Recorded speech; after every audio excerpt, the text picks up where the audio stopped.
Existe um país que ignorou o futebol por quase um século. Um país onde o esporte era chamado de coisa de estrangeiro. Onde ligas morreram por falta de público. Onde os maiores jogadores do mundo foram jogar e voltaram sem ter mudado nada.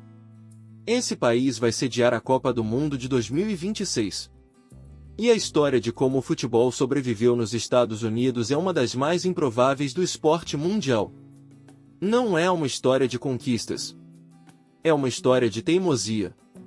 De um esporte que morreu 3 vezes e voltou às 3. Hoje você vai ver os 11 momentos que definiram o futebol americano, e que explicam por que 2026 vai ser diferente de tudo que veio antes. Final do século XIX. Os Estados Unidos recebem milhões de imigrantes europeus. Ingleses, irlandeses, italianos, alemães, escoceses. Cada grupo trouxe a sua cultura. E quase todos trouxeram o futebol. Mas havia um problema. Os americanos já tinham o seu próprio jogo. O futebol americano havia se desenvolvido nas universidades a partir do rugby inglês. Era violento, físico, estratégico. E era americano, nascido ali, sem sotaque estrangeiro. Os dois esportes competiram pela mesma audiência nas últimas décadas do século XIX. O soccer perdeu. Não porque era inferior, mas porque o futebol americano tinha algo que o soccer não tinha: universidades, financiamento, mídia local e uma identidade nacional. O soccer ficou nas comunidades de imigrantes. Forte ali dentro, invisível para o resto do país. Em 1913, a Federação Americana de Futebol foi fundada e filiada à FIFA, tornando os Estados Unidos um dos membros mais antigos da entidade. A American Soccer League se organizou. Times como o Bethlehem Steel e o Fall River Marksmen tinham estádios cheios e jogadores importados da Europa. Era um futebol real competitivo. Com história. E então veio 1929. A Bolsa de Valores de Nova York entrou em colapso. A Grande Depressão varreu o país. Desemprego em massa. Famílias na miséria.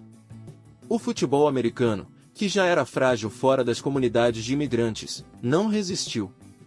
A American Soccer League desmoronou. Clubes fecharam.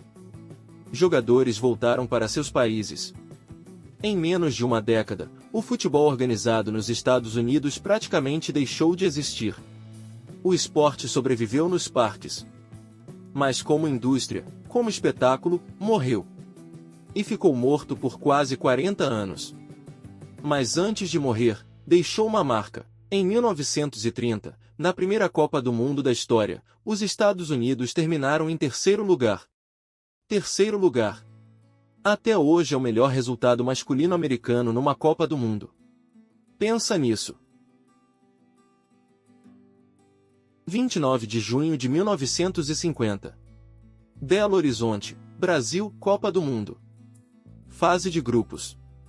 Inglaterra contra Estados Unidos. A Inglaterra era uma das favoritas ao título. Estava disputando a sua primeira Copa do Mundo da história, havia boicotado as edições anteriores por considerar o torneio inferior ao seu próprio campeonato. Os Estados Unidos eram considerados um adversário tão fraco que os jornais ingleses chamaram o jogo de passeio. Um jornalista americano disse que o resultado seria 10-1 para a Inglaterra. A favor da Inglaterra. O jogo terminou 1-0 para os Estados Unidos. O gol foi marcado por Doug Higgins, um imigrante haitiano que jogava na Liga Americana Amadora. A Inglaterra ficou em choque. Os jornais britânicos chegaram a questionar se o resultado era um erro de digitação. A notícia chegou tão absurda que muitos editores europeus simplesmente se recusaram a publicar o placar como verdadeiro. Mas era verdade. Os Estados Unidos, um país que mal tinha liga profissional, havia eliminado a inventora do futebol de uma Copa do Mundo. E o mundo praticamente ignorou. Até hoje esse é um dos resultados mais subestimados da história do esporte. A Inglaterra inventou o futebol. Os Estados Unidos ganharam dela numa Copa do Mundo. E ninguém conta essa história. O futebol tem dessas. 1975 O New York Cosmos assina com Pelé. Pelé, o maior jogador da história do futebol. Tricampeão mundial. Aposentado da seleção brasileira. Com 34 anos e ainda capaz de encher qualquer estádio do planeta. Os dirigentes do Cosmos ofereceram um contrato milionário, na época, um dos maiores da história do esporte americano. Pelé aceitou. O impacto foi imediato. O Cosmos, que mal conseguia público antes, passou a jogar para 70, 80 mil pessoas. A NASL, a liga americana da época, viu suas audiências explodirem. Outros grandes nomes seguiram. Franz Beckenbauer, Giorgio Quinalha, Carlos Alberto. Por alguns anos, o futebol americano pareceu finalmente ter encontrado o seu caminho. Mas havia um problema fundamental. A liga dependia de estrelas envelhecidas para vender ingressos. Quando as estrelas saíram, o público foi embora junto. Pelé se aposentou em 1977. A NASL fechou em 1984. O futebol americano morreu pela segunda vez. Pelé chegou antes do tempo. O solo americano ainda não estava pronto. Mas as sementes ficaram, e uma geração de crianças americanas havia visto o maior jogador do mundo jogar no seu quintal. 1988, FIFA anuncia que a Copa do Mundo de 1994 será realizada nos Estados Unidos. O mundo do futebol reagiu com desconfiança. Muitos torceram o nariz. Um país sem liga profissional sólida. Um país onde o esporte era minoritário. Um país que nem tinha se classificado para as últimas Copas. Como poderia sediar o maior evento esportivo do planeta? A resposta veio nos números. A Copa de 1994 foi a mais assistida da história, quase 3,6 milhões de pessoas nos estádios. Uma média de 68 mil por jogo. Recorde que existe até hoje. Os americanos não entendiam o futebol. Mas entendiam espetáculo, e o espetáculo foi entregue. A final entre Brasil e Itália no Rose Bowl teve 94 mil pessoas. Algo havia mudado no país. As crianças americanas que assistiram àquela Copa cresceriam amando o esporte. Essa geração tem um nome. Mas a gente chega lá. A Copa mais assistida da história foi num país que não ligava pro futebol. Tipicamente americano, quando resolvem fazer, fazem maior que todo mundo. 10 de julho de 1999. Rose Bowl. Pasadena, Califórnia. Final da Copa do Mundo Feminina entre Estados Unidos e China. 90 mil pessoas dentro do estádio. O maior público da história do futebol feminino até aquele momento. 0-0 após prorrogação. Pênaltis. Brandi Chastain se posicionou para o quinto pênalti americano. Chutou. Gol. E então arrancou a camisa, caiu de joelhos no gramado e gritou para o céu. A fotografia daquele momento se tornou uma das imagens mais icônicas da história do esporte americano. Foi capa de 3 revistas nacionais na mesma semana, 90 mil pessoas para ver futebol feminino em 1999. A seleção masculina americana ainda está tentando chegar perto desse legado. Mas quem está contando? Mas aquele gol não foi um começo. Foi um ponto alto de uma história que já estava sendo escrita há anos. Em 1991, os Estados Unidos venceram a primeira Copa do Mundo feminina da história, na China. Em 1999, venceram novamente. Em 2015, no Canadá. Em 2019, na França. 4 títulos mundiais. 4 medalhas olímpicas de ouro. A seleção feminina americana é, sem discussão, a maior seleção de futebol feminino da história do esporte. E por trás dos títulos, havia nomes que transcenderam o futebol. Mia Hamm, que virou símbolo de uma geração inteira de meninas americanas que passaram a jogar bola. Abby Wambach, que quebrou o recorde mundial de gols em seleções. Alex Morgan e Megan Rapinoe, que levaram o futebol feminino para conversas que iam muito além do campo. Essa seleção não apenas venceu. Ela transformou o que o futebol feminino poderia ser. E ensinou o mundo inteiro a levar a sério. 1996, a Major League Soccer joga a sua primeira temporada. Foi uma das condições que a FIFA impôs para conceder a Copa de 1994 aos Estados Unidos. O país precisava criar uma liga profissional séria. O começo foi modesto. 10 times. Estádios de futebol americano adaptados. Públicos irregulares. Mas a liga sobreviveu. E sobreviveu porque aprendeu com os erros da NASH, não dependeu de estrelas envelhecidas para se sustentar. Construiu estrutura, academias, identidade de clube. Aos poucos, times como o La Galaxy, o DC United e o Chicago Fire criaram torcidas reais. 30 anos de liga profissional. Não é pouca coisa para um país que todo mundo jurava que nunca ia levar o futebol a sério. Janeiro de 2007. David Beckham assina com o La Galaxy. Contrato de 250 milhões de dólares por 5 anos. O maior contrato da história da MLS até aquele momento. O mundo do futebol olhou com ceticismo. Beckham estava no fim da carreira. Tinha 31 anos. Havia perdido espaço no Real Madrid. Mas o que Beckham fez nos Estados Unidos não tinha nada a ver com futebol. Tinha a ver com cultura. Beckham era um fenômeno de mídia, moda e entretenimento. Victoria Beckham chegou junto. Hollywood prestou atenção. Pela primeira vez, o futebol entrou nas páginas de revistas que nunca tinham coberto o esporte. Crianças americanas que nunca tinham visto uma partida passaram a usar camisas do Galaxy. Beckham não salvou a ML sozinho. Mas mudou a percepção do futebol no país para sempre. E quando se aposentou, pediu uma franquia de expansão como parte do seu contrato original. Essa franquia se chama Inter Miami. Você já sabe o que aconteceu lá. Beckham plantou a semente. 10 anos depois ele mesmo regou ela com Messi. O homem jogou xadrez sem que ninguém percebesse. 10 de outubro de 2017. Port-of-Spain, Trinidad e Tobago.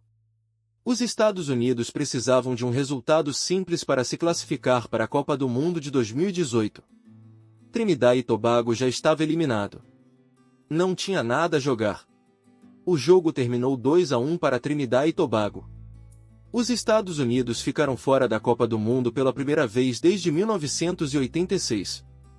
31 anos de classificações consecutivas. Acabou naquela noite. O choque foi total. Treinador demitido. Federação em crise. Debate nacional sobre o futuro do futebol americano. Perder para Trinidad e Tobago sendo já eliminado dói de um jeito especial. Mas às vezes o tombo necessário é o que falta para acordar de vez. Mas aquela derrota produziu algo inesperado. Forçou uma renovação completa. Jogadores mais jovens, formados nas academias da MLS e nos clubes europeus, passaram a ter espaço. Uma geração nova estava chegando. E ela tinha um nome. Christian Pulisic. Nascido em 1998. Formado no Borussia Dortmund. Capitão da seleção americana aos 22 anos. Em 2022, no Catar, os Estados Unidos voltaram à Copa com a seleção mais jovem do torneio. Passaram da fase de grupos. Chegaram às oitavas de final. Mas o que importou não foi o resultado, foi o que aquela geração representava, americanos que escolheram o futebol desde crianças, que foram estudar na Europa, que voltaram para construir algo diferente. O círculo estava começando a se fechar. Julho de 2023. Lionel Messi assina com o Inter Miami. O maior jogador da história do futebol, recém-campeão mundial com a Argentina, com 35 anos, escolheu a MLS em vez de ofertas milionárias da Arábia Saudita. O impacto foi de outro nível. Em 24 horas, o Inter Miami vendeu mais camisas do que qualquer time da MLS havia vendido em um ano inteiro. Os ingressos para os jogos do Inter Miami passaram a custar mais do que ingressos para jogos da NFL. A MLS assinou novos contratos de transmissão. Patrocinadores globais que nunca tinham olhado para a liga passaram a fazer fila. Mas o mais importante aconteceu nos campos de futebol americanos. Crianças que nunca tinham se interessado pelo esporte passaram a pedir camisas do Inter Miami de presente de aniversário. Messi fez pelo futebol americano em 2023 o que Pelé tentou fazer em 1975. Só que desta vez a liga estava pronta para receber. Pelé chegou antes do tempo. Messi chegou na hora certa. O futebol americano finalmente estava maduro o suficiente para não desperdiçar uma estrela assim. Há uma geração de americanos que nunca foi a um jogo de futebol quando criança, mas que sabe o que é um rebaixamento, que entende a diferença entre um falso 9 e um centroavante, que chora quando seu clube perde uma final. Como isso aconteceu? Na tela. O FIFA, o videogame, foi durante décadas a maior escola de futebol do mundo. Crianças americanas que nunca tinham chutado uma bola aprenderam formações táticas, aprenderam os nomes dos maiores jogadores do planeta, desenvolveram amor por clubes europeus que ficam a 10.000 quilômetros de distância. Uma geração inteira foi alfabetizada no futebol por um joystick. Eles sabiam o que era um falso 9 antes de saber o que era um touchdown. Depois vieram os documentários. Welcome to Wrexham, a série que acompanhou Ryan Reynolds e Robbie McElhenney comprando um clube da 5ª divisão galesa, se tornou um fenômeno americano. Americanos que nunca tinham ouvido falar de rebaixamento passaram a entender o que significa lutar pela sobrevivência de um clube. Passaram a se importar. E então veio Ted Lasso. Uma série de ficção sobre um treinador americano que vai comandar um clube inglês sem saber nada sobre o esporte. Ted Lasso não criou torcedores de futebol, mas abriu uma porta cultural que nenhum resultado esportivo havia conseguido abrir. Americanos que nunca teriam assistido a um jogo passaram a entender a dinâmica emocional de um clube, a sentir o que significa pertencer a uma torcida. E o streaming fez o resto. A Premier League e a Champions League viraram consumo cultural semanal para milhões de americanos. A nova geração americana chegou em 2026 já sabendo exatamente o que estava assistindo. 2026 Copa do Mundo nos Estados Unidos, Canadá e México. O maior torneio da história da competição. 48 seleções. 16 cidades sede. 3 países. E no centro de tudo, um país que há 100 anos não sabia o que fazer com esse esporte. O mesmo país onde o futebol perdeu a batalha para o futebol americano. Onde a Grande Depressão matou a Primeira Liga. Onde Pelé tentou e a Liga fechou assim mesmo. Onde uma Copa histórica em 94 não foi suficiente. Onde uma derrota para Trinidad e Tobago forçou um renascimento. Onde uma série de televisão ensinou o que é um rebaixamento. Esse país vai receber a Copa do Mundo com uma liga profissional consolidada, uma geração de jogadores formada para o alto nível, Messi ainda jogando na sua própria liga, e uma torcida que finalmente entende o que está assistindo. Nenhum país sede chegou a uma Copa nestas condições. A história do futebol americano não é uma história de conquistas. É uma história de um esporte que se recusou a morrer. E em 2026, finalmente, o mundo inteiro vai estar olhando. 100 anos. 3 mortes. Um renascimento. Uma Copa do Mundo na porta de casa. Se isso não é uma história de futebol, eu não sei o que é. 11 momentos. A história de um país que nunca amou o futebol, e que mesmo assim não conseguiu se livrar dele. O esporte que chegou com os imigrantes e perdeu para o futebol americano. A zebra que o mundo ignorou em 1950. Pelé que tentou ressuscitar tudo sozinho. A Copa de 94 que plantou uma semente. Brandi Chastain e o pênalti que mudou tudo. A maior seleção feminina da história. A MLS que sobreviveu quando todos duvidavam. Beckham que fez do futebol cultura. O vexame de Trinidad e o renascimento da geração Pulisic. Messi que chegou na hora certa. A geração que aprendeu futebol na tela, e 2026 fechando o círculo. O futebol é o cenário. A história humana é o verdadeiro protagonista. Sempre foi. Se você chegou até aqui, você já conhece a história mais improvável do futebol mundial. Esse canal está crescendo. E cada vídeo que a gente faz depende de você. Se essa história valeu o seu tempo, deixa o like. É simples e faz toda a diferença. Comenta aqui embaixo qual desses 11 momentos você não conhecia antes de hoje. E se você tem alguém que ama futebol, ou alguém que acha que o futebol americano não tem história, manda esse vídeo para essa pessoa. Nos próximos vídeos, a gente vai continuar contando as histórias que o futebol esconde.